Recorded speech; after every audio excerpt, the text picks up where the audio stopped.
নমস্কার, নিউজ টুডের পর্দায় আপনাদের প্রত্যেককে স্বাগত। এই মুহূর্তে আমি আপনাদের সঙ্গে রয়েছি চন্দ্রিমা এবং আগামী একটা ঘন্টা সরাসরি আপনাদের সঙ্গে আবারও আমি থাকছি আজকে একটি গুরুত্বপূর্ণ বিষয় নিয়ে। কি বিষয়? হ্যাঁ, প্রথমেই দেখে নিন টিভি স্ক্রিনে কি বিষয় নিয়ে রয়েছে আজকে আমরা আপনাদের সঙ্গে। বাংলাদেশের সামরিক বাহিনী, ছাত্র জনতা আমরা একত্রে আছি। আমরা রাওয়ার ৫,০০০ সদস্য, এই ৫,০০০ সদস্যের মধ্যে অর্ধেকই নবীন, ২,৫০০ আমরা যুদ্ধের মাঠে যেতে পারি। আর এর সাথে যদি ৩০ লাখ ছাত্র জনতা যোগ হয় তাহলে ভারত তো দূরের কথা, আমেরিকাও আমাদের সাথে টিকবে না ইনশাআল্লাহ। আমি মেজর শরীফ, আমি বলে দিচ্ছি ভারতকে যে ট্রেনিং আমরা নিয়েছি, যে যুদ্ধ আমরা করেছি, আমরা শুধু ২ লক্ষ সৈনিক না, আমাদের সাথে ১৮ কোটি জনগণ আছে। আমাদের ট্রেনিং, আমাদের দক্ষতা ভারতের চেয়ে অনেক বেশি। আমরা যদি একবার সাহস করে আমার দেশকে যুদ্ধ করবে, আমরা বলে দিচ্ছি ৪ দিনের মধ্যে আমরা কলকাতা দখল করে নেব। সাবধান হয়ে যাও, আমরা এখনো বেঁচে আছি। আমরা অবসরপ্রাপ্ত সৈনিক, আমরা ট্রেনিং জমা দিয়ে নাই, আমরা আকাশ থেকে ঝাঁপ দিয়ে পড়তে পারি, আমরা কমান্ডো। একবার যদি চিন্তা করো বাংলাদেশ আঘাত করবা, আমরা বলে দিচ্ছি ৭ দিনের মধ্যে কলকাতা, আসাম, ত্রিপুরা আমরা দখল করে ফেলবো। আমরা সৈনিক, আমরা মরে যাই নাই, আমরা সৈনিক, আমরা ট্রেনিং জমা দিয়ে নাই। আমি লন্ডনে থাকি, আমি লন্ডন থেকে এসেছি, পাশে আমার কথা বলে আমরা বলে দিচ্ছি, আমরা ইন্ডিয়া, আমরা মোদি, আমরা তোমাদের বলে দিচ্ছি সাবধান হয়ে যাও। আগ্রাসী কোন মনোভাব এরপর পরিচালনা করে বাংলাদেশের ১৮ কোটি মানুষ তা সহ্য করবে না। বাংলাদেশের সেনাবাহিনীর সাথে কাঁধে কাঁধ মিলে তারা অপ্রতিরোধ্য ঐক্য করে তুলবে। যে কোনো আগ্রাসী দেশের আধিপত্যবাদ কখনো মেনে নিবে না, ১ ইঞ্চি মাটিও বাংলাদেশ ছেড়ে দিবে না। কাজেই আপনারা যারা বাংলাদেশ নিয়ে চক্রান্ত করছেন, দিল্লির দিকে তাকিয়ে আছেন, মোদি অমিতকে আমি সাবধান করে দিচ্ছি, বাংলাদেশ থেকে ৫ই আগস্ট আপনারা যে চাপেটাঘাত খেয়েছেন সেটা যদি আরো খেতে চান তাহলে আপনি চক্রান্ত খেতে না চান, চক্রান্ত বন্ধ করুন। করতে হবে। ভারতের কূটনৈতিক ব্যর্থতা আমাদের উপরে চাপিয়ে দিচ্ছে। বাংলাদেশের পার্শ্ববর্তী দেশগুলো যেগুলো আছে সেগুলোর সাথে হলো ভারতের কোনো ভালো সম্পর্ক নাই।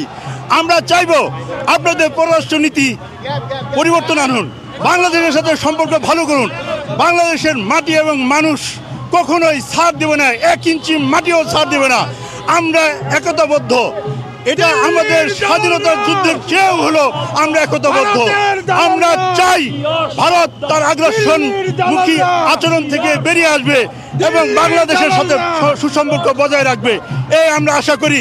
মোদিজি, অমিতজি এবং রাজনাথ সিংজি, আপনারা বাংলাদেশ সেনাবাহিনী যেটা দেখেছেন ৭২ সালের সেই সেনাবাহিনী এখন আর নাই।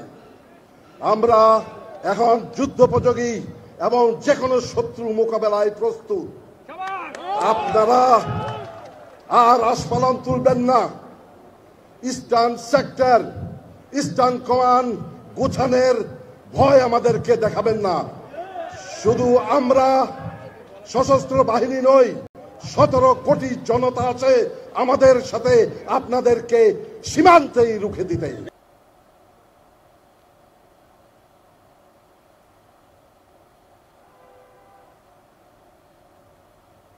যে ছবি এই মুহূর্তে আমরা টিভি স্ক্রিনে আপনাদের দেখালাম, যে ফুটেজ, গত পরশুদিন কিন্তু গোটা সামাজিক মাধ্যমে এই ছবি ভাইরাল হয়েছিল এবং বাংলাদেশের প্রাক্তন সেনাবাহিনীর যারা ছিলেন, সাবেক আর্মিরা, তারা কিন্তু বলেছিলেন ৪ দিনের মধ্যে ৩ রাজ্য দখল করার মতো ক্ষমতা বাংলাদেশের প্রাক্তন সেনাদের রয়েছে।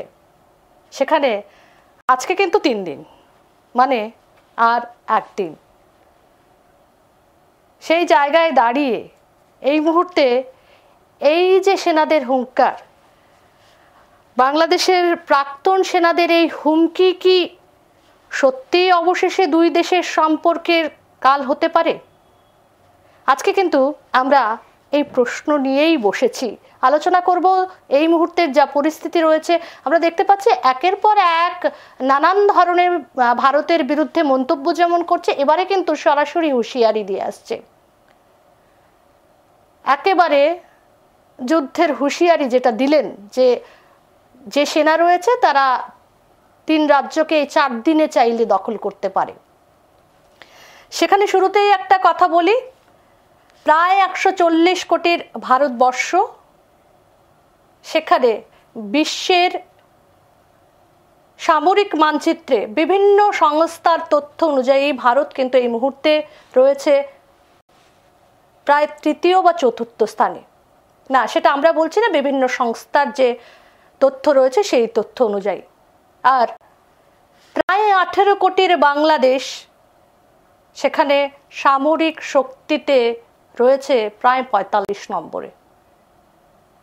সেই জায়গায় দাঁড়িয়ে এই ধরনের ঠুনকো হুমকি কি অবশেষে বন্ধুত্বপূর্ণ যে সম্পর্কটা ছিল বা 71-এ যে ইন্ডিয়ান আর্মি বাংলাদেশকে যুদ্ধে সাহায্য করেছিল সেখানে কোথাও ফাটল হবে? এই গোটা বিষয়গুলো নিয়ে আজকে আগামী 1 ঘন্টা আমরা আলোচনা করব। আর আমাদের সঙ্গে জুড়ে যাবেন বিশিষ্ট জনেরা। প্রথমেই যখন এই হুঙ্কারটা এসছে বাংলাদেশের সাবেক আর্মিদের কাছ থেকে, যারা সাবেক সৈন্যরা ছিলেন তাদের কাছ থেকে, তখন এই গোটা বিষয়গুলো নিয়ে কথা বলতে গেলে আমাদের দেশেরও যারা সেনা জওয়ানরা রয়েছে তাদের মধ্যে থেকেও কথা বলতে হবে। এই মুহূর্তে প্রথমেই আমি আমাদের দেশের একজন প্রাক্তন সেনার সঙ্গে কথা বলার চেষ্টা করব, ক্যাপ্টেন সন্তোষ গোপ। ওনার সঙ্গে প্রথমেই চেষ্টা করব আমরা এই গোটা বিষয়টা নিয়ে, এই যে হুঙ্কারটা তিনি কিভাবে দেখছেন, গোটা বিষয়গুলো নিয়ে কথা বলতে। সরাসরি প্রকাশ্যে একেবারে অশ্লীল ভাষায় ভারতকে কটাক্ষ করে সেখানে হুঙ্কার ছুড়ে দিয়েছেন বাংলাদেশের সাবেক আর্মিরা। সেই জায়গায় দাঁড়িয়ে ইন্ডিয়ান আর্মির যারা সৈন্যরা ছিলেন অবসরপ্রাপ্ত, তারা কিভাবে দেখছেন? আমার সঙ্গে এই মুহূর্তে জুড়ে গেছেন অবসরপ্রাপ্ত প্রাক্তন ক্যাপ্টেন সন্তোষ গোপ। আপনাকে অনেক অনেক স্বাগত নিউজ টুডের পর্দায়। স্যার, প্রথমেই যে জিনিসটা জানতে চাইবো, গত পরশুদিন সামাজিক মাধ্যম জুড়ে একটা ছবি বা একটা হুঙ্কার আমরা দেখতে পেয়েছি। বাংলাদেশের প্রাক্তন যারা আর্মিরা রয়েছে তেনারা বলেছিলেন যে 3 দিনের মধ্যেই 3 রাজ্য তারা চাইলে দখল করতে পারেন। পশ্চিমবঙ্গ, আসাম এবং ত্রিপুরা, তাদের যে ট্রেনিং রয়েছে সেই ট্রেনিং অনুযায়ী ইন্ডিয়ান আর্মির সঙ্গে পাল্লা দিয়ে তারা চাইলেই 3 দিনে সেখানে 4 দিনে সেখানে 3 রাজ্য দখল করতে পারে। আজকে সেই ক্ষেত্রে 3য় দিন, কি বলবেন গোটা বিষয়টাকে আপনারা কিভাবে দেখছেন? অ্যাকচুয়ালি নমস্কার ম্যাম। নমস্কার আপনাকে। আমি ভারতের অবসরপ্রাপ্ত সেনা সৈনিক ক্যাপ্টেন সন্তোষ গুপ্ত চৌধুরী। বিষয়টা অ্যাকচুয়ালি কিছুদিন ধরে যে নিউজগুলো আসছে, ভাইরাল নিউজগুলো আসছে, এগুলি খুবই একটু উত্তেজিত করে আর খুব একটা হাস্যকর ব্যাপার হতে লাগে। তারা যেভাবে একটা উত্তেজিত ভাবে এইভাবে তারা বললো যে আমরা 4 দিনের মধ্যে আমরা এখানে 7 সিস্টার নিয়ে নেবো, কলকাতাতে দখল করে নেব, এই করে নেবো, সেই করে নেবো, এগুলি তো বলতে গেলে কি বলবো, ওরা কি আদৌ কি তারা অবসরপ্রাপ্ত ওই বাংলাদেশ সেনা কিনা, এটা আমার একটা সন্দেহ রয়েছে। কেন কিছুদিন বলে কিছু মাস আগেও বাংলাদেশের স্থিতিটা যেভাবে হয়েছে, সরকারকে পতন করলো, তারা জোর জুলুম তার সেভাবে একটা দখল করে নিল। আর তখন থেকে একটা বাংলাদেশের পরিস্থিতি একটা থমথমে ভাব। আর এখান থেকে ওইটাকে কিছু না কিছু কাট করার জন্য ওই একটা দেখুন ম্যাম, এখন বর্তমানে সারা বিশ্বে দেখছে, শুধু আমরা পার্শ্ববর্তী বলে ত্রিপুরা না, সারা বিশ্বে দেখছে বাংলাদেশের ঘটনা নিয়ে। ওখানে যে অল্প সংখ্যক কিছু লোকরা রয়েছে তাদের উপর যে একটা অত্যাচার চলছে, এটা সারা বিশ্বে দেখছে। আর এখন ওদের কাছে গা ঢাকা আর বিশেষ সময় নেই, তো তাই ওটাকে একটা অন্য ভাবে একটা কনভার্ট করার জন্য চেষ্টা করছে আমার দেশ ভারতকে দিকে আঙুল দিচ্ছে। স্যার এখানে একটা জিনিস আপনার কাছে জানতে চাইবো, এভাবে সরাসরি আর্মির যারা ছিলেন প্রাক্তনরা, সেখানে সরাসরি আর্মি মানেই তো ভীষণভাবে ডিসিপ্লিন, সেনা মানেই ভীষণভাবে ডিসিপ্লিন, সেই জায়গায় দাঁড়িয়ে আমরা ইন্ডিয়ান আর্মির ক্ষেত্রে দেখি যথেষ্ট ডিসিপ্লিন, সেখানে আপনারা অবসর প্রাপ্ত হওয়ার পরে অনেকটা ডিসিপ্লিন, সেখানে কোথাও মনে হচ্ছে না যে কোনো দেশের সৈন্য এভাবে সরাসরি কটাক্ষ করে কথা বলছে, যে ভাষায় তারা মন্তব্য করেছেন ভারতের বিরুদ্ধে, সেটাকে কিভাবে দেখছেন? সেটা কিন্তু খুবই নিন্দনীয় ভাবে দেখছি। আর জিনিসটা নিজের গায়েও একটা জ্বালা উঠে যে এইভাবে তারা বললে, আর আমরা তো ওদের মধ্যে যদি আমরা বলতে চাই তাহলে তো জিনিসটা একটা বিশাল একটা কিছু অঘটন হয়ে যেতে পারে। তো দেখুন না, সেখানে কি আপনারা বলতে পারেন ইন্ডিয়ান আর্মির তরফে কি এ ধরনের মন্তব্য সরাসরি আপনারা যারা রিটায়ার্ড পারসন রয়েছেন আপনারাও কি প্রকাশ্যে এইভাবে সেখানে বিশৃঙ্খল ভাবে কোনো ধরনের মন্তব্য করতে পারেন? না ম্যাম, আমরা এসব ভাবে উশৃঙ্খল ভাবে আমরা কখনোই বলতে পারি না, কেননা আমরা একটা শৃঙ্খলাবদ্ধ সৈনিক ছিলাম, আর এখন আমরা পেনশনে আছি, তারপরেও আমরা দেশের প্রতি আমরা কৃতজ্ঞ আছি যে একটা শৃঙ্খলার মধ্যে আছি। আমরা কখনো উচ্চবাচ্য কাউকে বলতে পারি না, না আমরা বলবো। হ্যাঁ, দেশ যখনই চাইবে দেশের জন্য আমরা প্রস্তুত, প্রাণ দিতে প্রস্তুত, আর এটা দেশ সিদ্ধান্ত নেবে। তো আমরা এইভাবে রাস্তায় নেমে আমরা একটা অন্য রাষ্ট্রের বিরুদ্ধে আমরা এদের মতো উচ্চবাচ্য নোংরা শব্দ আমরা প্রয়োগ করতে পারবো না ম্যাম, কেননা আর এটা আমরা আপনাকে বলি, প্রথম বলেছি ওরা সেখানে কি ইন্ডিয়ান আর্মি আর বাংলাদেশ আর্মির মধ্যে তফাৎ? বিশাল তফাৎ ম্যাম। কোথায় কি বলে একটা হিন্দিতে বলে কোথায় রানী বোস কোথায়, ওটা নিয়ে অনেক, এটা নিয়ে আমাদের সমালোচনা যদি করেন তাহলে এটা আমাদেরকে খাটো করে দেখানো হবে, কেননা ওরা ওদের জায়গায় আছে, আমরা একটা উচ্চ জায়গায় আছি। তো আমরা ওদের মতো নিচু স্তরে গিয়ে আমরা কখনো কিছু উচ্চবাচ্য বলতে পারবো না ম্যাম। আমরা দেখেন আজকে কার জন্য করেছি। আমরা এই যে আজকে 9 তারিখ, আগামী আর 7 দিন পরে 16 তারিখে আমরা বিজয় দিবস উদযাপন করব।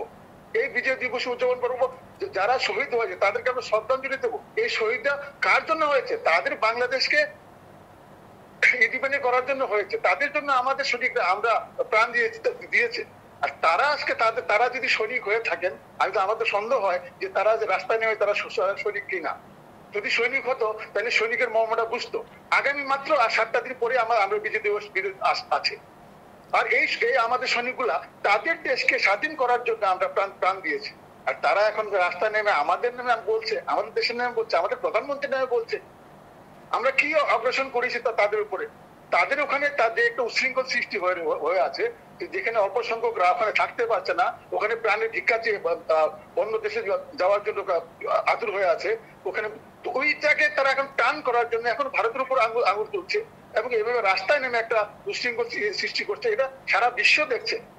আর এটা তারা যদি এরকম মনোভাব নিয়ে থাকে তো তারা হয়তো আগামী দিনে খুব একটা ভালো যাবে না, কেননা পুরো বিশ্ব একটা সেখানে কি কোথাও মনে হয় যে প্রাক্তন সেনাদের যে এই যে হুমকি, কোথাও না কোথাও ভারত বাংলাদেশের সম্পর্কের কাল হতে পারে? না, এগুলি দেখেন, এগুলি বলতে গেলে এটা কোনো ইস্যু না। ভারত একটা বিশাল দেশ, এরকম ছোট মোটো হুমকি দিয়ে ভারতকে কিছু করতে পারবে না। তো একটা কথা বলে যে হিন্দিতে একটা কথা বলে, হাতি চলে বাজার কুত্তে ভুকে হাজার। একটা হাতি যখন বাজারে যায় তখন পেছনে পেছনে কুকুর, হাজারো কুকুর যদি ঘেউ ঘেউ করে, ও হাতির কিচ্ছু হবে না ম্যাম। তো ওই জায়গা থেকে তারা এইভাবে যে উশৃঙ্খল করে, আমার বিশাল ভারত দেশ, এর কিচ্ছু হবে না। এবার তারা যা কিছু বলুক না কেন তাদেরই মতিভ্রষ্ট হবে। আর আমরা এখানে আজকে সশক্ত একটা সেনাবাহিনী রয়েছে, আমাদের উপরে আমাদের একটা বিশাল একটা মিনিস্ট্রিয়াল রয়েছে, যারা পুরো জিনিসটাকে তারা ফলো করছে। কখন কি করতে হবে না করতে হবে এটা অবশ্যই সময় হবে ওটা। তো এখানে দেখেন আমাদের মধ্যে যে দীর্ঘদিনের একটা ভ্রাতৃত্ববোধ ছিল, আমরা প্রতিবেশী রাষ্ট্র, তো এখানে আমরা এই ছোট মোটো আমরা লোকদের জন্য উশৃঙ্খল একটা সমাজদ্রোহীদের কথায় আমাদের দেশের মধ্যে একটা যুদ্ধ লাগবে, এটা আমি বিশ্বাস করি না। আচ্ছা, একদমই। আপনাকে অনেক অনেক ধন্যবাদ, এতক্ষণ আপনি জুড়ে ছিলেন আমাদের সঙ্গে টেলিফোন লাইনে।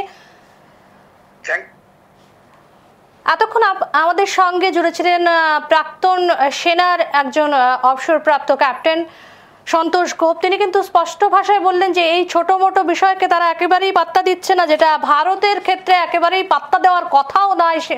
কারণ শুরুতেই বলেছিলাম, তথ্য বলছে, বিভিন্ন সংস্থার তথ্যে বলছে ভারত এই মুহূর্তে গোটা বিশ্বে যুদ্ধের সারিতে যদি মোকাবেলা করতে হয় সেখানে একেবারেই চতুর্থ স্থানে রয়েছে সামরিক শক্তির দিক দিয়ে, সেখানে বাংলাদেশ রয়েছে প্রায় ৪৫ নম্বরে। তবুও আজকে আমরা এই বিষয়টা নিয়ে আলোচনা করছি। এই হুঙ্কার কি কোথাও না কোথাও দুই দেশের সম্পর্কে কাল হতে পারে কি না, এই বিষয়টা নিয়ে আমরা আরো বেশ কিছুক্ষণ থাকবো। আমাদের সঙ্গে জুড়ে যাবেন আরো বেশ কয়েকজন। শুরুতে যে জিনিসটা দেখে নেব, আজকে দুই দেশের বিদেশ সচিবদের একটি গুরুত্বপূর্ণ বৈঠক ছিল, প্রায় 2 ঘন্টা সেখানে বৈঠক হয়েছে। সেখানে ভারতের বিদেশ সচিব যিনি ছিলেন বিক্রম মিস্ত্রি এবং বাংলাদেশের বিদেশ সচিব মোহাম্মদ জসিমউদ্দিন, দুজনের মধ্যেই গুরুত্বপূর্ণ বৈঠক হয়। প্রায় 2 ঘন্টা বৈঠক হয় এবং বৈঠক শেষে ভারতের বিদেশ সচিব বিক্রম মিস্ত্রি ঠিক কি বলেছেন প্রথমে একবার শুনে নেব।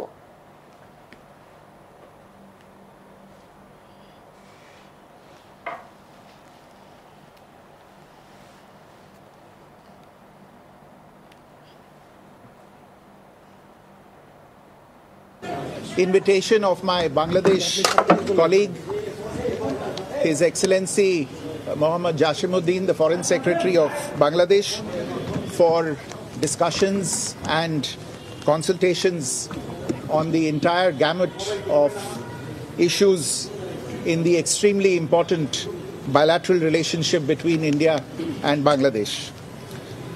Since the political changes in Bangladesh in August this year, there has of course been contact between our leaderships. The Prime Minister was the first world leader to greet the Chief Advisor on his assumption of office. The two of them had a very cordial telephone conversation thereafter, and the Chief Advisor also accepted the Prime Minister's invitation to speak at the 3rd Voice of the Global South Summit that was held in August this year.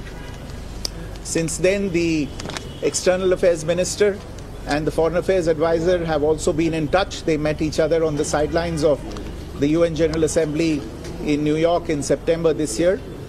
And my visit follows those interactions and is the first Foreign Secretary level structured engagement between the two sides following those developments.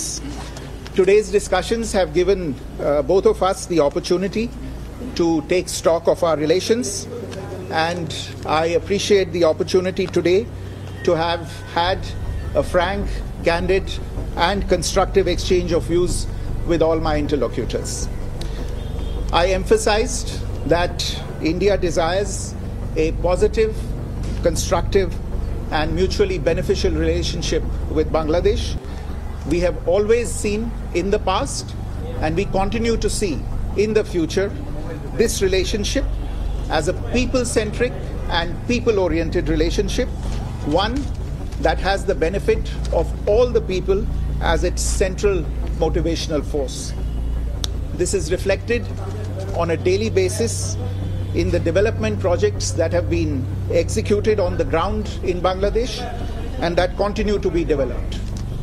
It is also reflected in the mutually beneficial engagement we have on a whole set of issues ranging from trade, commerce, connectivity, power, water and energy, and development cooperation, consular cooperation and cultural cooperation.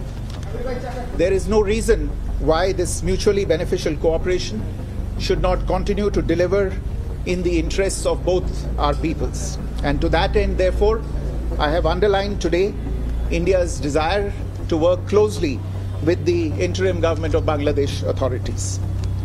At the same time, we also had the opportunity to discuss certain recent developments and issues, and I conveyed our concerns, including those related to the safety and welfare of minorities.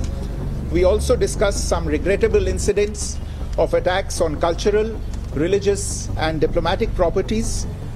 We expect overall a constructive approach on all these issues by the Bangladesh authorities, and we look forward to moving the relationship forward in a positive, forward-looking and constructive direction. Thank you all very much.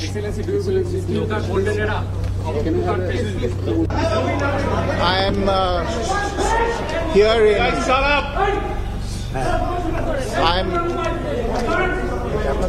I'm here in Dhaka at the invitation of my Bangladesh colleague, His Excellency Mohammad Jashimuddin, the Foreign Secretary of Bangladesh, for discussions and consultations on the entire gamut of issues in the extremely important bilateral relationship between India and Bangladesh.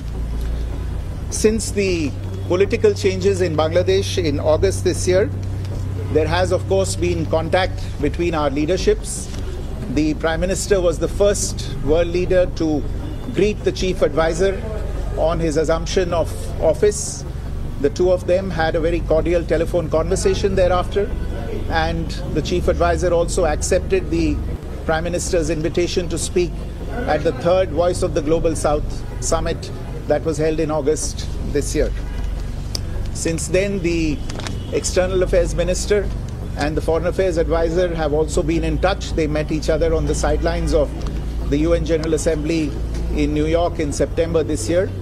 And my visit follows those interactions and is the first Foreign Secretary level structured engagement between the two sides following those developments. Today's discussions have given both of us the opportunity to take stock of our relations, and I appreciate the opportunity today to have had a frank, candid and constructive exchange of views with all my interlocutors. I emphasized that India desires a positive, constructive and mutually beneficial relationship with Bangladesh. We have always seen in the past, and we continue to see in the future, this relationship as a people-centric and people-oriented relationship, one that has the benefit of all the people as its central motivational force. This is reflected on a daily basis in the development projects that have been executed on the ground in Bangladesh and that continue to be developed. It is also reflected in the mutually beneficial engagement we have on a whole set of issues ranging from trade, commerce, connectivity, power, water and energy, and development cooperation, consular cooperation and cultural cooperation. There is no reason why this mutually beneficial cooperation should not continue to deliver in the interests of both our peoples. And to that end, therefore, I have underlined today India's desire to work closely with the interim government of Bangladesh authorities. At the same time, we also had the opportunity to discuss certain recent developments and issues, and I conveyed our concerns, including those related to the safety and welfare of minorities. We also discussed some regrettable incidents of attacks on cultural, religious and diplomatic properties. We expect overall a constructive approach on all these issues by the Bangladesh authorities, and we look forward to moving the relationship forward in a positive, forward-looking and constructive direction. Thank you all very much.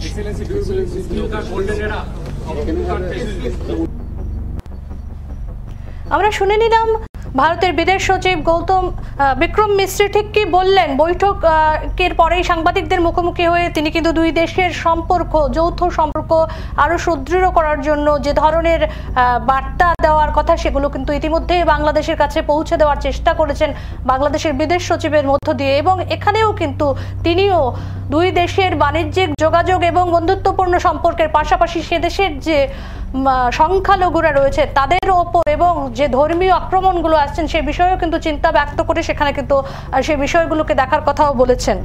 এই গোটা বিষয়গুলো নিয়ে এবারে আমরা চলে যাব রাজ্যের আরো একজনের সঙ্গে টেলিফোন লাইনে জুড়ে যাওয়ার জন্য। এই মুহূর্তে আমরা চেষ্টা করব রাজ্যের বরিষ্ঠ সাংবাদিক মানুষ পাল মহাশয়ের সঙ্গে যদি আমরা টেলিফোন লাইনে যোগাযোগ করতে পারি।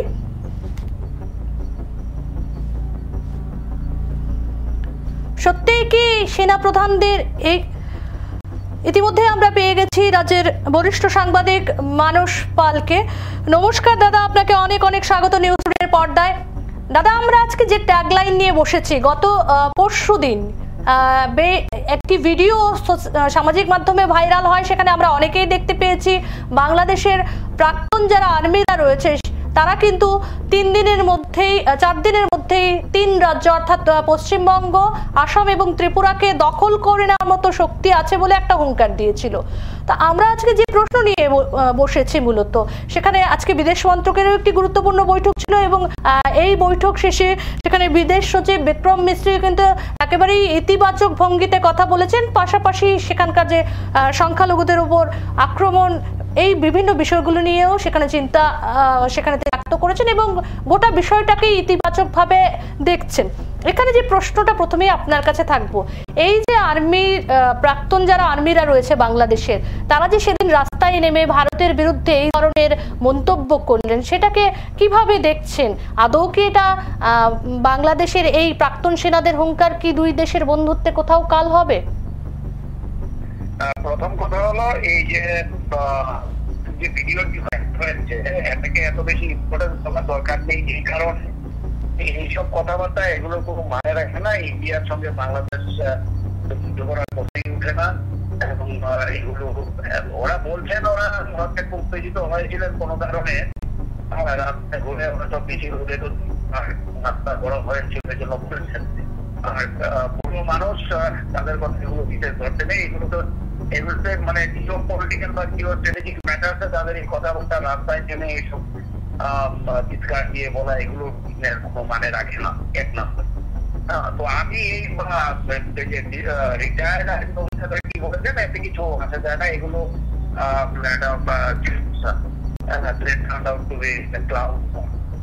দাদা এখানে একটু একটা কথা বলবো, কিন্তু একটা জিনিস একটা কথা আছে, আমি এই আর্মি রিটায়ার্ড আর্মি অফিসারদের ফ্রেন্ডকে কোনো আমল না দিল, আমি শুধু দুটো জিনিস বলতে চাই না, যে নর্থ ইস্টের জন্য বিশেষ করে বাংলাদেশের বর্তমান পজিশন খুব বিপজ্জনক হয়ে দাঁড়িয়েছে। সেটা এই ডাইরেক্ট ওয়ারের কথা ওরা বলছেন, এগুলো ছেড়ে দিল। প্রক্সি ওয়ারের ক্ষেত্রে কিন্তু বাংলাদেশ একটা বড় ভূমিকা নিয়ে নিতে পারে। দুটো ডিসিশন ইমিডিয়েটলি সেটা হলো পাকিস্তানের সঙ্গে যে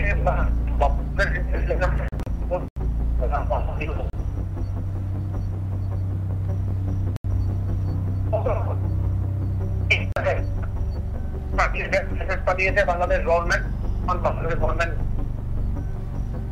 পাকিস্তানি নাগরিকদের বাংলাদেশে রাখতে হবে।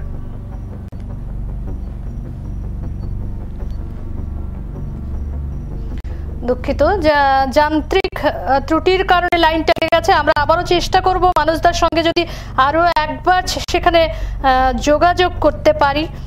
যে বিষয়টা নিয়ে এই মুহূর্তে মানুষদা কথা বলছিলেন, আমরা চেষ্টা করছি মানুষদার সঙ্গে আরো একবার সেখানে যোগাযোগ করার। লাইনটা ইতিমধ্যেই নেটওয়ার্ক জনিত কারণে লাইনটা কেটে গেছে। আমরা চেষ্টা করছি আরো একবার মানুষদার সঙ্গে, যদি এই যে গুরুত্বপূর্ণ বিষয়টা নিয়ে মানুষদা কথা বলছিলেন ইতিমধ্যেই, যে কোথায় নর্থ ইস্টের একটা প্রক্সি ওয়ারের সম্ভাবনা দেখা দিয়েছে। নমস্কার মানুষদা, আপনাকে আবারও স্বাগত।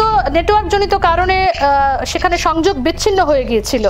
যে কথাটা আপনি বলছিলেন নর্থ ইস্টের বিষয়টা, হ্যাঁ, নর্থ ইস্টটা খুব ডিস্টেবিলাইজ হয়ে যাবার সম্ভাবনা রয়েছে। পাকিস্তানের বাংলাদেশের দুটো ইমিডিয়েট রিসেন্টলি দুটো ডিসিশন নিয়েছে, এগুলো আলোচনায় আসছে না। একটা হলো, এবার শোনা যাচ্ছে তো? হ্যাঁ দাদা শোনা যাচ্ছে। হ্যাঁ, দুটো ডিসিশন নিয়েছে যে ইউনিস গভর্নমেন্ট, বাংলাদেশের মোহাম্মদ ইউনিস গভর্নমেন্ট দুটো ডিসিশন নিয়েছে। একটা হয়েছে যে বাংলাদেশ মিশন যেগুলো আছে পাকিস্তানে, ওদের একটা নির্দেশ পাঠিয়েছে বাংলাদেশ ঢাকা, যে এখন থেকে কোনো পাকিস্তানি সিটিজেন, পাকিস্তানি নাগরিক বাংলাদেশে আসতে গেলে তাদের সিকিউরিটি ক্লিয়ারেন্স লাগবে না। এই যে সিকিউরিটি ক্লিয়ারেন্স না লাগার মানে হলো যে কেউই, যে কোনো এলিমেন্টই, সে টেরোরিস্ট এলিমেন্ট হোক বা ড্রাগস ডিলারই হোক বা যারাই হোক, এই এলিমেন্টস গুলো খুব সহজেই বাংলাদেশে ঢুকতে পারবে। একটা কথা মনে রাখতে হবে, এই যে security clearance is very very important. এমনকি পাকিস্তানি বা নাগরিকদের সৌদি আরবে যেতে গেলে, কুয়েতে যেতে গেলে, এমনকি ইউএইতে বা ইউনাইটেড আরব আমিরাতে যেতে গেলেও সিকিউরিটি ক্লিয়ারেন্স লাগে। এই ক্ষেত্রে বাংলাদেশ বলছে যে না, যে কেউই আসতে পারবে, তাদের সিকিউরিটি দেখার কোনো প্রয়োজন নেই, কে আসছে কে না আসছে এটা বাবা আমাদের মাথা দরকার নেই, ওরা যদি আসতে চায় আসুক। তো এই যে security in absence of security clearance, Pakistani নাগরিকদের মধ্যে থেকে বিভিন্ন মিলিটেন্ট অর্গানাইজেশন বা টেরোরিস্ট অর্গানাইজেশন, লেট সিপাহী সভা পাকিস্তান, লস্কর জঙ্গি, তেহরিন জাফরিয়া, তেহরিক তালিবান পাকিস্তান, হিজবুল মুজাহিদিন, হরকতুল আনসার, আল কায়দা, আইএসআইএস, হিজবুত তাহরির, হিজবুতুল আহরাকার, এই যে অর্গানাইজেশন গুলো আছে, হাক্কানি নেটওয়ার্ক, এই অর্গানাইজেশন গুলোর টেরোরিস্টরা খুব সহজেই বাংলাদেশে ঢুকতে পারবে। এখন বাংলাদেশে ঢুকে বা বাংলাদেশে যতই না কিছু করুক, তারা যে কোনো ভাবে ইন্ডিয়াতে ঢোকার খুব সহজেই, এমনিতেই আমরা দেখতে পাচ্ছি প্রতিদিনই কিছু না কিছু বাংলাদেশি ভারতে ঢুকছে। তো সেইভাবে তো এইভাবে এই যে টেরোরিস্টরা পাকিস্তান থেকে বাংলাদেশ হয়ে ইন্ডিয়াতে যে কোনো সময় যে কোনো ভাবেই ঢুকতে পারবে। এবং যদি ঢুকে ইন্ডিয়াতে, তারা এই নর্থ ইস্টে পার্টিকুলারলি তারা কি করতে পারে, নর্থ ইস্টে তারা নিজেরা টেরোরাইজ করতে পারে, টেরোরিস্ট অ্যাটাক করতে পারে, এক নম্বর। দু নম্বর হলো এখানের যে ইনসার্জেন্ট গ্রুপস আছে, যে মিলিটেন্ট গ্রুপস আছে, তাদের সঙ্গে আবার মিলিত হয়ে এটাকে আরেকটা নিউয়ার হাইটে আর বেশি ইন্টেন্সিফাই করে দিতে পারে। আরেকটা হতে পারে এখান থেকে তারা আধার কার্ড, পাসপোর্ট, এগুলি তো করাই হয়, এখান থেকে আগরতলা থেকেই হচ্ছে দেখা যাচ্ছে। তো এইগুলি নিয়ে তারা অন্য দেশে ঢুকে ওখানে গিয়েও করতে পারে, তাদের ওরা ইন্ডিয়ান সিটিজেন হয়ে বা টেররিস্ট অ্যাটাক করতে বলে মনে হবে। দাদা, এখানে একটা জিনিস জানতে চাইবো, আপনি যখন বলছেন যে এখানে টেররিস্ট ঢুকিয়ে এখানকার যারা রয়েছে তাদের সঙ্গে মিলে সেই টেররিস্ট অ্যাটাক করেন, সেখানে একটা জিনিস, আমাদের রাজ্যে যখন একটা টেররিস্ট সময় ছিল, সেই সময়ে বাংলাদেশ কিন্তু ঘাঁটি ছিল, সেই জায়গাটাকে কি কোথাও না কোথাও আবার উস্কে দেওয়ার চেষ্টা হতে পারে? প্রথম কথা হলো একটা জিনিস মনে রাখতে হবে যে বিএনপি গভর্নমেন্টের সময় যখন ওখান থেকে যে এই যে আমাদের মিলিটারিদের যে সাহায্য করা হতো, এগুলো মূলত ডিজিএফআই করতো, বাংলাদেশের মিলিটারি ইন্টেলিজেন্স করতো। আর এখান থেকে ওরা কিছু কিছু যোগাযোগ তো ছিলই, যেমন তোমার মনে আছে কিনা জানি না, 2004 সালে পাকিস্তান থেকে জাহাজ ভর্তি আর্মস পাঠিয়েছিল, ওয়েপন্স পাঠিয়েছিল চট্টগ্রামে এই নর্থ ইস্টের মিলিটেন্টদের জন্য। আর কিছু কিছু আল কায়দার প্রেজেন্স ছিল এখানে। তারও অনেক আগে সেই নাগা ইনসার্জেন্সি সময়ও দেখা গেছে, 1960s and 1950 শেষের দিকে দেখা গেছে যে নাগা মিলিটারিরা, কাইকোশেমা বা অন্যান্যরা, তারা ইস্ট পাকিস্তান তৎকালীন ইস্ট পাকিস্তান মানে এখনকার বাংলাদেশ হয়েই কিন্তু পাকিস্তানে গেছিলেন ট্রেনিং নিতে, আইএসআই এর সঙ্গে যোগাযোগ করতে। ফলে যোগাযোগ একটা ছিল। বিএনপি গভর্নমেন্টের সময় যেরকম ছিল, তার যে ক্যারেক্টার ছিল, যে এই যে অ্যান্টি ইন্ডিয়ান টেররিস্টদের যে সাহায্য করার যে ক্যারেক্টার বা যে ফ্রেমওয়ার্কটা ছিল, এটা এবার পাল্টে যাবে অনেকাংশ। এখন শুধু যা দেখা যাচ্ছে যে বাংলাদেশের যে টেররিস্টরা যারা আছে, বাংলাদেশের বাঙালি টেররিস্ট যারা আছে বা ইসলামিক ফান্ডামেন্টালিস্ট, সেখানে মুখটা একই থাকবে, মুখোশটা পাল্টে যাবে না, মুখোশ পাল্টাবে না, অনেক কিছু পাল্টাবে। এখানে শুধু এখন পাকিস্তানি টেররিস্টরা ডাইরেক্ট অ্যাকশন করতে, আগে এরকম ডাইরেক্ট কোনো পাকিস্তানি টেররিস্ট এসে কোনো টেররিস্ট অ্যাটাক নর্থ ইস্টে করেনি। ওদের আসা যাওয়া ছিল, যোগাযোগ ছিল, আইএসআই ছিল, ইত্যাদি ছিল, কিন্তু ওরা ডাইরেক্ট কোনো অ্যাটাক করেনি। কিন্তু এখন দেখা যাবে যেহেতু সিকিউরিটি ক্লিয়ারেন্স নেই, তার যে কোনো সময় ওরা আসতে পারবে এবং এসে তারাও করতে পারবে। এবং বাংলাদেশের যে ইন্ডিজিনিয়াস যে ইসলামিক যারা আছে, যে বাংলাদেশের যে বিভিন্ন টেররিস্ট অর্গানাইজেশন আছে, বিভিন্ন নামে আছে, তারাও করতে পারবে। মানে দুভাবেই হতে পারে। এখন প্রশ্নটা হতে পারে যে তারা তো মিলিটেন্ট টেররিস্টরা এলো, অ্যাটাক করলো, ওদের ওয়েপন্স আসবে কোথা থেকে, এক্সপ্লোজিভ আসবে কোথা থেকে, এত কি আসবে। রিসেন্টলি ইউনুস গভর্নমেন্ট আরেকটা ডিসিশন নিয়েছে, যেটা করে এই সেপ্টেম্বর মাসে সম্ভবত 19 তারিখে একটা ডিসিশন নিয়েছে যে পাকিস্তান থেকে যে কার্গোগুলি আসবে, জাহাজে করে যে কার্গোগুলি পাকিস্তান বা বাংলাদেশে আসবে, তাতে কোনো কাস্টমসের কোনো ইন্সপেকশন লাগবে না। এই যে ফিজিক্যাল ইন্সপেকশন লাগবে না, তো এই ফিজিক্যাল ইন্সপেকশন না থাকার ফলে কি হবে, এই কার্গোর ভেতর দিয়ে এটাকে যে কোনো ধরনের নার্কোটিক্স, ড্রাগস, ওয়েপন্স, এগুলি সব আসতে পারে। কোথাও না কোথাও এখানেই রাস্তা করে দেওয়া হচ্ছে, পুরোটাই রাস্তা করে দেওয়া হচ্ছে। এই জিনিসগুলো খুব মাথায় রাখতে হবে যে এই দুটো ডিসিশন ইম্পর্টেন্ট ডিসিশন, এই দুটো ডিসিশনই পাকিস্তান ওরিয়েন্টেড এবং পাকিস্তানের যে অবজেক্টিভস আছে, এন্টি ইন্ডিয়া যে অবজেক্টিভস আছে, স্ট্র্যাটেজিক অবজেক্টিভস আছে পাকিস্তানিদের, এটাকে ফুলফিল করার জন্য মোহাম্মদ ইউনূস গভর্নমেন্ট কাজ করছে। এবং this time the flash point is north east or eastern India. North east বলতে আমাদের 8টা স্টেট তো আছে, সঙ্গে ওয়েস্ট বেঙ্গলকেও আমরা ঢুকিয়ে নিতে পারি, বিহার, উড়িষ্যাকেও ঢুকিয়ে নিতে পারি। তো এইবার ফ্ল্যাশ পয়েন্টটা এখানে আসছে। মনে রাখতে হবে যে এখানে একদিকে যেমন যে কার্গোগুলি আসছে পাকিস্তান থেকে, তার কোনো ফিজিক্যাল লাগবে না, করবে না কাস্টমস, তেমনি ওখানে পাকিস্তানের কোন নাগরিক এখানে আসতে গেলে তাদের সিকিউরিটি ক্লিয়ারেন্সও লাগবে না। এই দুটো খুবই ইম্পর্টেন্ট। তো ফলে দেখাই যাচ্ছে যে Mohammad Yunus actually is playing second fiddle to Pakistan, এবং তার ভেতরে এটা করার কারণও হচ্ছে উনি যে বাংলাদেশের আভ্যন্তরীণ রাজনীতি, এখানকার যে ইসলামিক ফান্ডামেন্টালিস্ট বা টেররিস্টরা আছে তাদের কাছে পেতে চাইছেন হয়তোবা। তো এইসব কারণে প্রথম থেকেই তো বলা হচ্ছিল উনি জামাতের হয়েই বা জামাতের সাপোর্টেই কাজ করছেন, জামাতের সাপোর্টে কাজ করছেন। জামাতের ঠিক জামাতের হয়ে কাজ করছেন। জামাতের সঙ্গে আরো আছে অনেক, হিজবুত তাহরির আছে, বিভিন্ন অর্গানাইজেশনস আছে, হ্যাঁ, যেগুলো যে এই যে এগুলো আছে না, ওই যে বাংলাদেশের যে ইসলামিক ফান্ডামেন্টালিস্ট যে বিভিন্ন অর্গানাইজেশনস গুলো যেগুলো আছে, এগুলোর সঙ্গে উনি তাল মিলিয়ে চলছেন, ওদের সাহায্য চাইছেন। কারণ এই মুহূর্তে আসলে বিএনপি চাইছে ইলেকশনটা করিয়ে নিতে, ইলেকশনটা হয়ে গেলে পর আমরা ধরেই নিতে পারি বিএনপি গভর্নমেন্টই আসবে, যে পরিস্থিতি দেখতে পাচ্ছি বা আমরা এখন যে পরিস্থিতি আসছে। কারণ মোহাম্মদ ইউনূস ইন্টারনাল ইসেতে অ্যাডমিনিস্ট্রেশনে ইজ টোটাল ফেলিউর। তো ইন দ্যাট কেস একটা ডেমোক্রেটিক গভর্নমেন্ট, পপুলার গভর্নমেন্ট আনতে গেলে আওয়ামী লীগ তো আর আসবে না, আসবে বিএনপি আসবে। ইন দ্যাট কেস জামাতের সঙ্গে কতটুকু করা মিলিয়ে চলবে বা বিএনপি, এটা এখনো পরিষ্কার নয়। ফলে উনি হয়তো চাইছেন যে ইলেকশনটা একটু পিছিয়ে দিতে। একটা কথা মনে রাখতে হবে, আমি এখানে যে বললাম না এই ইসে করেছে, এখানে আর্মস পাঠাতে পারে, এটা কিন্তু একজন পাকিস্তানের একজন পলিটিশিয়ান কিছুদিন আগে জি টিভির একটা ইন্টারভিউতে বলে দিয়েছিলেন। হ্যাঁ, পাকিস্তানে। হ্যালো, হ্যাঁ দাদা শুনতে পাচ্ছি। হ্যাঁ, তো উনি কিন্তু এই জিনিসটা বলে দিয়েছিলেন। ওনার নাম সম্ভবত ইরশাদ আহমেদ খান। উনি হলেন পাকিস্তান মুসলিম লীগ, নওয়াজ শরীফের যে পিএমএল আছে না, পাকিস্তান মুসলিম লীগ, তো এটার মেম্বার উনি গত 7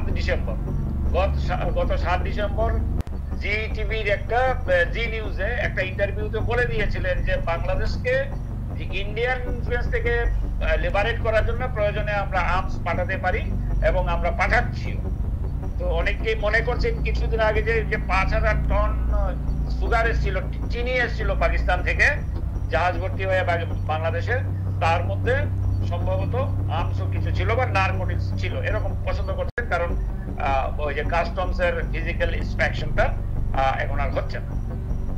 দাদা এখানে আরেকটা কথা, সীমান্তে যে ড্রোন চালানোর কথা একটা উঠে আসছে, যে সূত্র বলছে তুরস্ক থেকে ড্রোন কিনে সেখানে বাংলাদেশ ভারতের ওপর নজরদারি চালাচ্ছেন, সে বিষয়টা নিয়ে যদি একটু বলেন।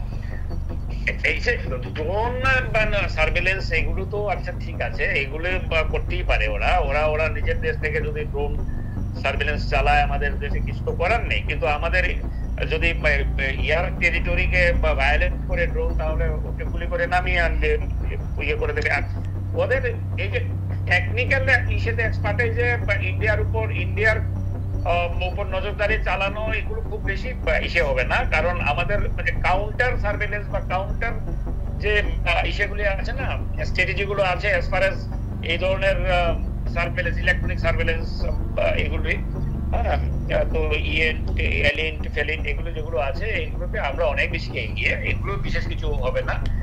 আর আমাদের টেরিটরি যদি কোনো ড্রোন বা কোনো কিছু ইসে করে, তাহলে তো এগুলো ভায়োলেশন, এয়ার টেরিটরি ভায়োলেটেড হলে তো যা ডিসিশন যেভাবে নেওয়া হয় এভাবে নেওয়া হবে, হয়তো গুলি করে নামাবে না, হয়তো ধরে পাঠিয়ে দেবে, যাই করে করবে, অথবা কিছু একটা প্রোটেস্ট। দাদা, আপনার কথায় যেটা এই মুহূর্তে উঠে এলো নর্থ ইস্টের ক্ষেত্রে এবং পশ্চিমবঙ্গ নিয়ে, যে এই মুহূর্তে যে একটা আশঙ্কা রয়েছে, সরাসরি অ্যাটাকের আশঙ্কা পাকিস্তানের, সেখানে আমরা যদি দেখি এই মুহূর্তে যে বিশ্বের যুদ্ধের মানচিত্রে যে প্রথম সারিতে যারা মোকাবেলা করতে পারে ভারত, সেখানে কিন্তু বিভিন্ন সংস্থা বলছে ভারত তৃতীয় বা চতুর্থ স্থানে রয়েছে। সেখানে পাকিস্তান এবং বাংলাদেশ অনেকটাই পিছিয়ে সামরিক শক্তির দিক দিয়ে। সেই জায়গায় কি মনে হয় কোথাও গিয়ে পেরে উঠতে পারে, বা যে আশঙ্কা আপনি করছেন? না, তুমি প্রথমেই যেটা বলেছো যে এরকম পাকিস্তান যুদ্ধ করবে না, পাকিস্তান যুদ্ধ এভাবে করবে না, যুদ্ধ সরাসরি যুদ্ধের কথা হচ্ছে না। এখানে যে কথাটা হচ্ছে প্রক্সি ওয়ারের কথা হচ্ছে, এটাকে বলে মানে ওয়ার বাই আদার মিনস।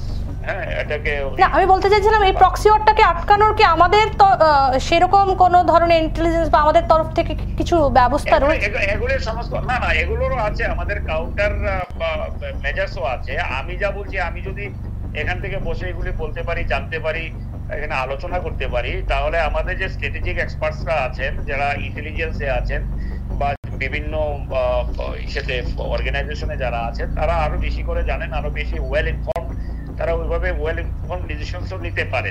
কিন্তু এই যে প্রক্সি ওয়ারটা কাশ্মীরে তো হচ্ছে, বহু বছর ধরে হচ্ছে, কিন্তু কিছু কিছু কারণে এখন দেখবে, তুমি যদি দেখো গত বেশ কয়েক বছর ধরেই, প্রায় দেড় দশক ধরেই কোথাও, আর ওই যে আগে যে ওই বোম লাগিয়ে দিত, বোম ফাটিয়ে দিত এখানে সেখানে, সফদরজং মার্কেটই হোক বা ওই সরোজনী মার্কেটই হোক বা কোন প্লেসেই হোক বা এখানেই হোক, বোম্বাতে পেতেই হোক, এসব আর হচ্ছে না।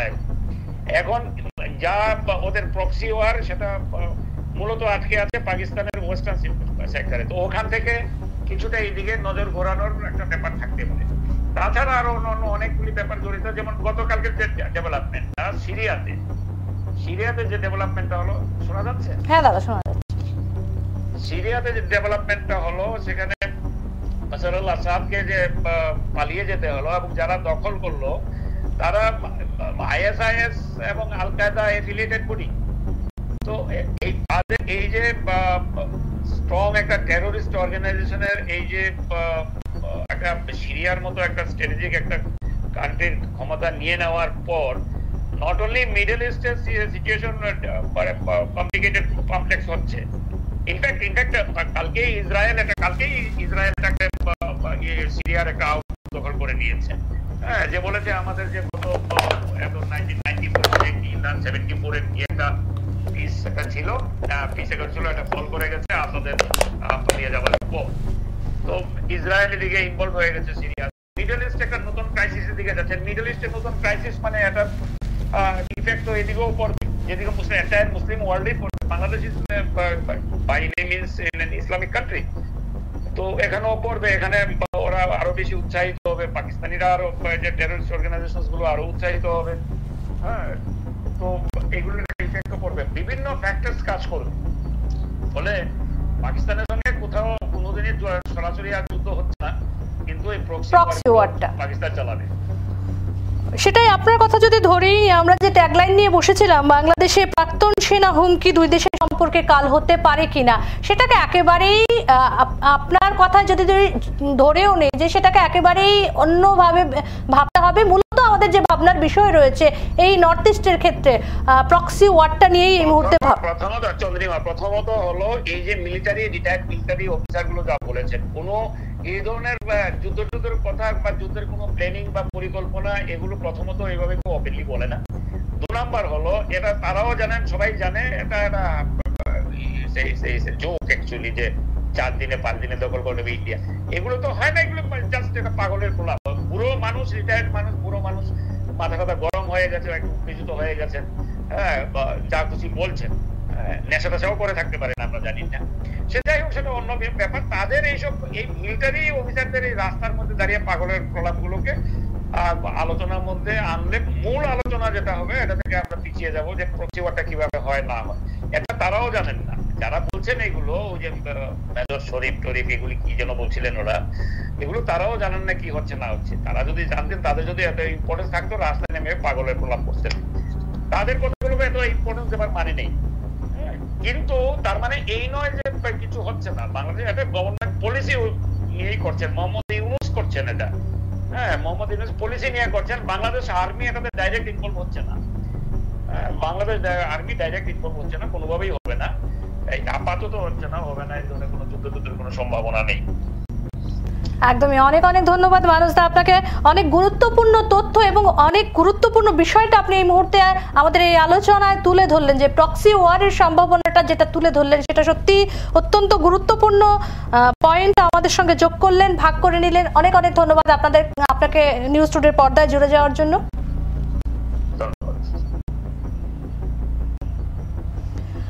এতক্ষণ রাজ্যের বরিষ্ঠ সাংবাদিক মানস পাল আমাদের সঙ্গে জুড়ে ছিলেন। তিনি কিন্তু আমাদের যে মূল প্রশ্ন ছিল সেই প্রশ্নটাকে ঘুরিয়ে আরো একটা প্রশ্ন তুলে দিলেন, যে নর্থ ইস্টের ক্ষেত্রে প্রক্সি ওয়ারের সম্ভাবনা কতটা রয়েছে, সিকিউরিটি ক্লিয়ারেন্স এবং কার্গোকেও সেখানে ছাড় দেওয়ার যে বিষয় রয়েছে পাকিস্তান বাংলাদেশের মধ্যে, সেটা কিন্তু একটা প্রশ্ন।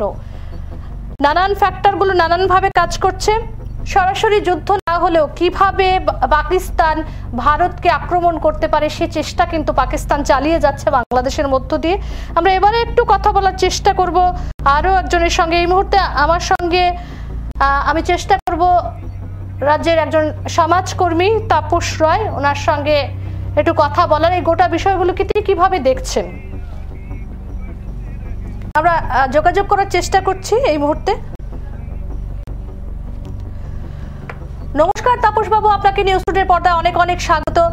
আজকে আমরা যে ট্যাগলাইন নিয়ে বসেছি দাদা, প্রথমেই আপনার কাছে যাব যে গত কয়েকদিন ধরে পরশুদিন একটা ভিডিও সামাজিক মাধ্যমে ভাইরাল হয়, সেখানে বাংলাদেশের প্রাক্তন আর্মির যারা রয়েছেন সেনারা, তারা কিন্তু সেখানে রাস্তায় নেমে সরাসরি ভারতের বিরুদ্ধে সেখানে ঘোষণা করেন যে 4 দিনের মধ্যেই চাইলে তারা 3 রাজ্যকে দখল করতে পারে, সেখানে আসাম, ত্রিপুরা এবং পশ্চিমবঙ্গের কথা বলেছে। আজকে 3 দিন এই বিষয়টা নিয়েই আমরা মূলত বসেছিলাম। কিছুক্ষণ আগেই রাজ্যের বরিষ্ঠ সাংবাদিক মানস পাল আমাদের সঙ্গে জুড়েছিলেন এবং তিনি এখানে এই হুমকিটাকে একেবারেই উড়িয়ে দিয়ে তিনি কিন্তু আরো একটা প্রশ্ন তুলেছেন এই মুহূর্তে, যে নর্থ ইস্টের কিন্তু একটা প্রক্সি ওয়ারের সম্ভাবনা রয়েছে। কি বলবেন? এমনিতে 2-3 দিন ধরে দেখছি সোশ্যাল মিডিয়ায় তাদের এই হুমকিগুলো। অ্যাকচুয়ালি কোনো দেশের আর্মি, ওরা যেহেতু এক্স আর্মি, দ্যাট মিনস তাদের প্রশিক্ষণ বা তাদের কর্মজীবন একটা ভালো সময় তারা ব্যতীত করেছে। এতে গিয়ে প্রমাণিত হয় যে বাংলাদেশের আর্মির যে গঠন, হ্যাঁ, সেটি সুশিক্ষিত আর্মি আর গঠন হয়নি বাংলাদেশে। মানে তাদের যদি শিক্ষাটা এমন হয়ে থাকে আজকের থেকে, তারা যদি আর 20-25 বছর বা 30 বছর চাকরি করেও থাকে, তো বাংলাদেশ সরকার তো তাহলে কি ধরনের আর্মি তারা তৈরি করেছে?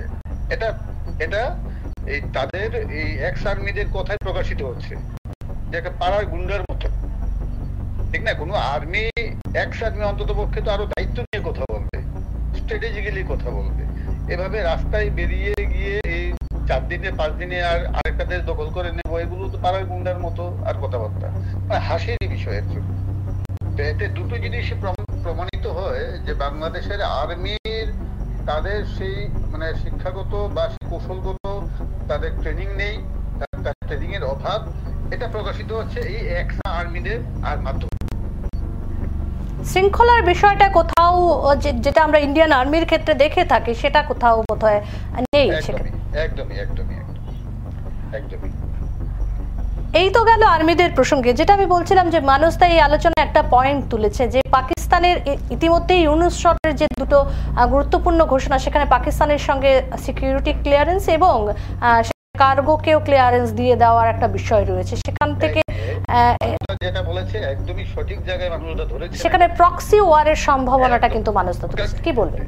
দেখুন, আজকের দিনে পাকিস্তান যে অবস্থায় আছে আর বাংলাদেশ তার ভৌগোলিক বা তার যে অর্থনৈতিক অবস্থা আছে, তা নিয়ে তারা সরাসরি কখনো যুদ্ধ করতে পারবে না। এটা বাংলাদেশও জানে, তারা যুদ্ধ করবে না। বাংলাদেশের বর্তমানে যারা ক্ষমতায় আছে বা যেই মানসিকতার ব্যক্তিরা ক্ষমতায় আছে, তারা চাইছে যে ভারত মানে কোনো না কোনো ভাবে তাদের উপর কিছু একটা করুক, যেটাকে কেন্দ্র করে তারা আন্তর্জাতিক স্তরে বিষয়টাকে নিয়ে যাবে হয়তো আর কি।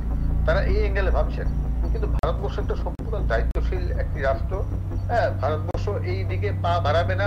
আজকের দিনেও, আজকে যে আমাদের পররাষ্ট্র সেক্রেটারি গেছেন, মিনিস্ট্রি গেছেন, সেখানে উনি উনার আর বৈঠকেও এই বিষয়গুলো সুন্দরভাবে উনি সুস্পষ্টভাবে সেখানে তুলে ধরেছেন। একদম যে জল, বিদ্যুৎ, যোগাযোগ যা আছে তা একদমই স্বাভাবিক থাকবে, কারণ বাংলাদেশের সাধারণ নাগরিকরা সেখানে সুরক্ষিতভাবে থাকার দায়িত্ব যেমন বাংলাদেশের সরকারের, ঠিক তেমনি ভারতেরও। আজকে উনার বক্তব্য থেকে সেটা সুস্পষ্ট হয়েছে।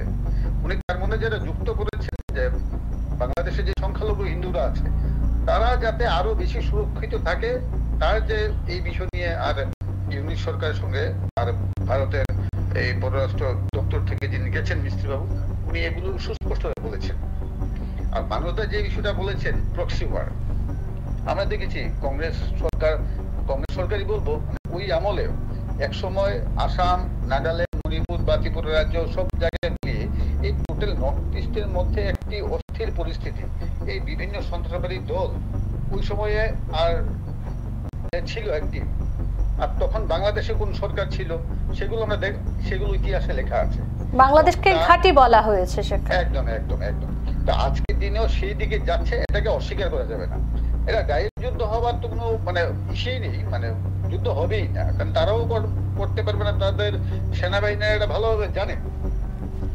বাকি যাদেরকে দিয়ে বলাচ্ছে এটা সামাজিক ভাবে একটা পরিবেশকে নষ্ট করা শুধু আর মন্ত্রণা, আর কিছু না। আর প্রক্সি ওয়ারের সম্ভাবনাটা এটা নিয়ে তো কোনো সন্দেহ নেই। সেই দিক দিয়ে ভারত সরকার বলুন বা আমাদের ভারতের জনগণ বলুন, যেমন সরকারের সচেতন তো থাকবে, এটা নিয়ে কোনো সন্দেহ নেই। জনগণ হিসাবে আমাদের আরো সচেতন হতে হবে যে আমাদের এখানে যারা আসছে, আমাদের এখানে যারা বাইরে থেকে আর ঢুকছে মানুষ, কারা ঢুকছে, কি ধরনের মানুষ ঢুকছে, কি করছে, এগুলো জনগণ হিসাবে আমার দায়িত্ব আছে। সেই জায়গায় বিশেষ করে ত্রিপুরা রাজ্যের টোটাল নর্থ ইস্টেরই, আমি যেহেতু ত্রিপুরা নিয়ে বলছি, আমাদের ত্রিপুরা রাজ্যের জনগণের আর স্থানীয়ভাবে আমাদের সচেতনতা বাড়াতে হবে, বিশেষ করে বর্ডার এরিয়াগুলোতে। না হলে আগামী দিন অনেক কিছু ঘটনা হবার সম্ভাবনা তো রয়েছে। একদমই, আপনাকে অনেক অনেক ধন্যবাদ। আপনি এতক্ষণ আমাদের সঙ্গে টেলিফোন লাইনে জুড়েছিলেন এবং যে মূল বিষয়টা আপনি তুলে ধরলেন, সেখানে অনেক বেশি সজাগ এবং সচেতন থাকতে হবে কিন্তু আমাদের সাধারণ নাগরিককেও। সরকার তো সেখানে সীমান্তে নজরদারি চালাবে, পাশাপাশি আমাদেরও সেখানে চেষ্টা করতে হবে কি ধরনের, যদি কোনো ধরনের সেখানে অস্বস্তিকর কোনো কিছু দেখতে পাওয়া যায় সেটা নিয়ে ভাবা এবং সজাগ থেকে সেই বিষয়টাকে প্রশাসনের গোচরে পৌঁছে দেওয়া। যখন কথাটা উঠে আসছে বারবারই প্রক্সি ওয়ারের, সরাসরি যুদ্ধের কোনো সম্ভাবনা না থাকলেও প্রক্সি ওয়ারের সম্ভাবনাটা কিন্তু যারা বিশিষ্ট জনেরা আলোচনা করছিলেন তারা কিন্তু একেবারেই উড়িয়ে দিচ্ছেন না। এবারে চেষ্টা করব রাজ্যেরই আরো এক বরিষ্ঠ সাংবাদিক প্রণব সরকার মহাশয়ের সঙ্গে একটু কথা বলার, কারণ ইতিমধ্যেই আমরা দেখতে পেয়েছি ভারতবর্ষের যে বিভিন্ন চ্যানেলগুলো রয়েছে সেই চ্যানেলগুলির বিরুদ্ধে যে চ্যানেলগুলির বিরুদ্ধে মামলা হয়েছে তার মধ্যে হেডলাইন্স ত্রিপুরারও একটা নাম রয়েছে। এবং প্রণবদা যেহেতু হেডলাইন্স ত্রিপুরার কর্ণধার, প্রণবদার সঙ্গে একটু কথা বলবো এই বিষয়টা নিয়ে বিস্তারিত। প্রণবদা, অনেক অনেক স্বাগত নিউজ পর্দায় আপনাকে। প্রণবদা, যে বিষয়টা নিয়ে আমরা আজকে মূলত বসেছিলাম, গত পরশুদিন আমরা দেখতে পেয়েছিলাম একটি ভিডিও, যদিও অনেকেই সেটাকে হাস্যস্কর মনে করছে, সামাজিক মাধ্যমে একটি ভিডিও ভাইরাল হয়েছে যে বাংলাদেশে যারা প্রাক্তন আর্মি রয়েছে তারা সেখানে রাস্তায় নেমে ভারতকে হুঙ্কার দিচ্ছেন যে 4 দিনের মধ্যে সেখানে ভারতবর্ষের 3 রাজ্য তারা দখল করবে, পশ্চিমবঙ্গ, আসাম এবং ত্রিপুরা। সেই বিষয়টা নিয়ে আমরা আজকে যে ট্যাগলাইন নিয়ে বসেছিলাম যে কোথাও কি এই প্রাক্তন সেনাদের হুঙ্কার 2 দেশের সম্পর্কের কাল হবে কিনা, কিন্তু এই প্রশ্ন থেকে কিন্তু আরো অনেকগুলো প্রশ্ন উঠে আসছে। সেখানে মানসদা আলোচনায় ছিলেন, আরো একজন সমাজকর্মী সেখানে আলোচনায় ছিলেন, প্রাক্তন সেনা একজন আমাদের সঙ্গে ছিলেন। প্রত্যেকেই কিন্তু একটা কথা বলেছেন স্পষ্টভাবে, সেখানে 2 দেশের সম্পর্কের কাল তেমন ভাবে না হলেও নর্থ ইস্টে একটা প্রক্সি ওয়ারের সম্ভাবনা রয়েছে। তো আমরা যেটা দেখতে পেয়েছি ইতিমধ্যেই, আপনিও সামাজিক মাধ্যমে পোস্ট করেছেন, সেখানে যে লিস্ট রয়েছে ভারতবর্ষের বিভিন্ন চ্যানেলগুলির বিরুদ্ধে, যখন বাংলাদেশ থেকে ভারতের বিরুদ্ধে বারবারই নানান ধরনের মন্তব্য করা হচ্ছে, তখন ভারতের যে যে চ্যানেলগুলোর বিরুদ্ধে মামলা হয়েছে সেখানে হেডলাইন্স ত্রিপুরার একটা নাম রয়েছে। কি বলবেন, কিভাবে দেখছেন? না, এটা তো আসলে যেটা বাংলাদেশের যারা যেটা বলেছে এটা ফালতু, এটা ভগবান, এটা এইসব কথা কোনো মানসিক কারণ এটা গুরুত্ব দেওয়ার দরকার নেই। কারণ বাংলাদেশ আর্মির যে তাদের যে অস্ত্র যে স্ট্রেংথ আমি পেয়েছি সেটা যদি আমি যদি একটু যদি তোমাদের আমি একটু যদি শেয়ার করি তাহলে পিকচার ক্লিয়ার হয়ে যাবে। যেমন ধরো আমরা যদি দেখি যে আর্টিলারি ভারতের আছে 140, বাংলাদেশের 27। সাজোয়া ট্যাঙ্ক ভারতে আছে 1,59,248, বাংলাদেশের মাত্র 13,000। ট্যাঙ্ক ভারতের 4,614, বাংলাদেশের 320। এরিয়াল ট্যাঙ্কার অন্তত ভারতের 6, বাংলাদেশের 0। অ্যাটাক হেলিকপ্টার ভারতের 40, বাংলাদেশের একটাও নেই। শুধু হেলিকপ্টার ভারতে আছে 869, বাংলাদেশের মাত্র 13। পরিবহনকারী বিমান ভারতের 264, বাংলাদেশের 16। যুদ্ধ বিমান ভারতের 606, বাংলাদেশের মাত্র 2টা। বাংলাদেশ তো 37তম পজিশনে আছে সামরিক সজ্জাতে। এটাকে গুরুত্ব দেওয়ার কোনো কারণ নেই, কারণ 71 এটা প্রমাণ হয়ে গেছে। 71 ভারত আরো পজিশনে অনেকটাই পিছিয়ে। বিভিন্ন সংস্থা, কোন সংস্থা বলছে 45 নম্বরেও আছে, বিভিন্ন সংস্থার তথ্য এক রকম বলছে, কিন্তু অনেকটাই পিছিয়ে। আপনি যেটা বলছিলেন অনেকটা না, তারা 37 নম্বর। ইন্ডিয়া যেখানে 3 নাম্বার প্লেস, ওরা 37 নম্বর। এসব কথা, এগুলোকে কথা বলার মানে ওরা ফ্রাস্ট্রেশনে আছে, বাংলাদেশ আতঙ্কে আছে, সেটা বোঝা যাচ্ছে। আর চ্যানেল যেটা 42টা চ্যানেল ওরা ইয়ে করেছে যে এর মধ্যে ভারতবর্ষের নামি বেশ করে চ্যানেল আছে, ত্রিপুরার নাম ওরা দিয়েছে। ওরা এখন আমরা আইনগতভাবে বাংলাদেশের সাথে আমাদের লয়ের সাথে যোগাযোগ করেছি। আমরা দেখছি যে ওটা কতটুকু পর্যন্ত ওরা যায়, কি করে, সেগুলোকে নিয়ে আমরা ভাবি না। কারণ আমরা বাংলাদেশে যেভাবে টর্চার হচ্ছে, মাইনরিটির উপর অত্যাচার হচ্ছে, যেভাবে হত্যা করা হয়েছে, এগুলোকে আমরা দেখিয়েছি, আগামী দিনে দেখাবো।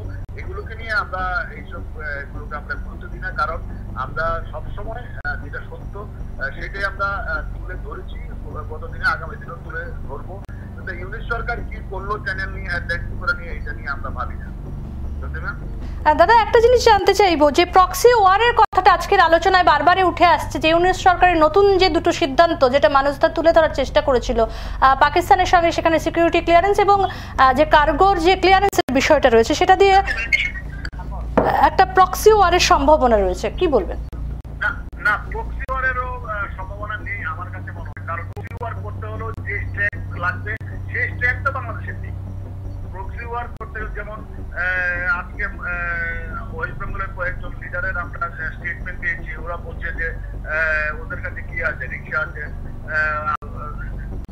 ওদেরকে কেউই গুরুত্ব দিচ্ছে না। ওদেরকে গুরুত্ব দেওয়ার মতন প্রক্সি ওয়ারও করার সুযোগ নেই। কারণ প্রক্সি ওয়ার করতে যে স্ট্রেংথ লাগে, ওই স্ট্রেংথ তো ওদের কাছে নেই। আর ওদের আর্থিক অবস্থা যে দুর্বল এবং তাদের যে জিনিসপত্র যে দাম, এগুলো এখন না, সেটা তাদের নেই, কিন্তু পাকিস্তান তো সেখানে পাঠাতে পারে বা পাঠাচ্ছে বলে একটা কথা উঠে আসছে। পাকিস্তান আর্থিকভাবে দুর্বল, আর্থিকভাবে সাংঘাতিক দেউলিয়া পাকিস্তানও ভারতের সাথে যুদ্ধ করে দেখেছে, বালাকোট দেখেছে। তো এটাকে পাকিস্তানকে ভেঙে দিয়ে, পাকিস্তানকে পরাজিত করে বাংলাদেশ তৈরি করে দিয়েছে ইন্ডিয়া। তো এটাকে গুরুত্ব দেওয়ার কোনো কারণ নেই, কারণ তখন ভারতের কাছে কোনো স্ট্রেংথ ছিল না।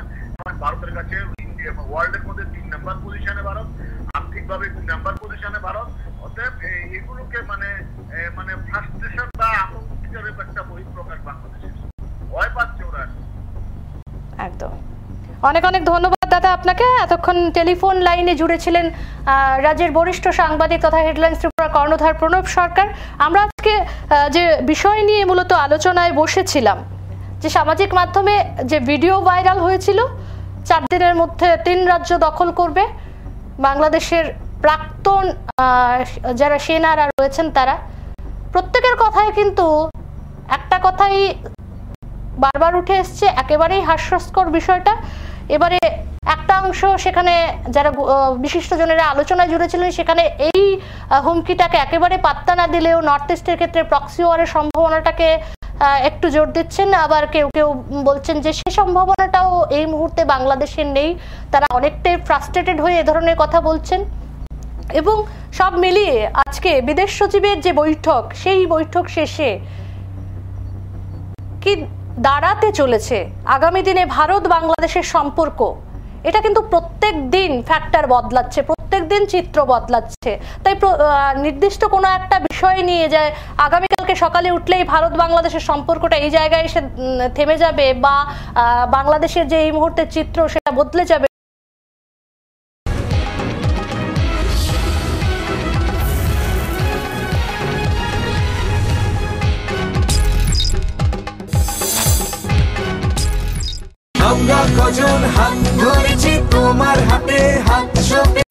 ভারতবর্ষের যিনি বিদেশ সচিব ছিলেন বিক্রম মিস্ত্রি, তিনি স্পষ্ট ভাষায় বলেছেন দুই দেশের যোগাযোগ এবং যে বিদ্যুৎ যে সার্বিক বিষয়গুলো রয়েছে সেগুলো সব ঠিকঠাক থাকবে, কারণ পড়শি রাষ্ট্র হিসেবে বরাবরই আমরা বাংলাদেশকে সেখানে সাহায্য করে এসেছি এবং সে দেশের নাগরিকদের যেন কোনো ধরনের অসুবিধা না হয় সেটা বাংলাদেশ কিন্তু এক্ষেত্রে বাংলাদেশকে কিন্তু সেক্ষেত্রে একটা অ্যাসুরেন্স দেওয়া হয়েছে যে কোনো ধরনের সেখানে কোনো চুক্তির ব্যাঘাত ঘটবে না। কিন্তু পাশাপাশি কিন্তু সেই দেশের যারা মাইনরিটি রয়েছে, সংখ্যালঘু রয়েছে, তাদের ওপর নির্যাতন বন্ধের বিষয়েও কিন্তু বাংলাদেশ সরকারকে সেখানে বলা হয়েছে সেই বিষয়গুলো ভেবে দেখার জন্য। আসলে প্রত্যেক দিন যখন বাংলাদেশ নিয়ে আমরা আলোচনায় বসি তখন একটা প্রশ্ন নিয়ে বসলে আরও একটা প্রশ্ন উঠে আসে। আজকে যেমন এই আলোচনায় আমরা যেটা নিয়ে বসেছিলাম সেখান থেকে আরও একটা প্রশ্ন উঠে এলো যে নর্থ ইস্টের প্রক্সি ওয়ারের কথা। আদৌ কি প্রক্সি ওয়ারের সম্ভাবনা রয়েছে?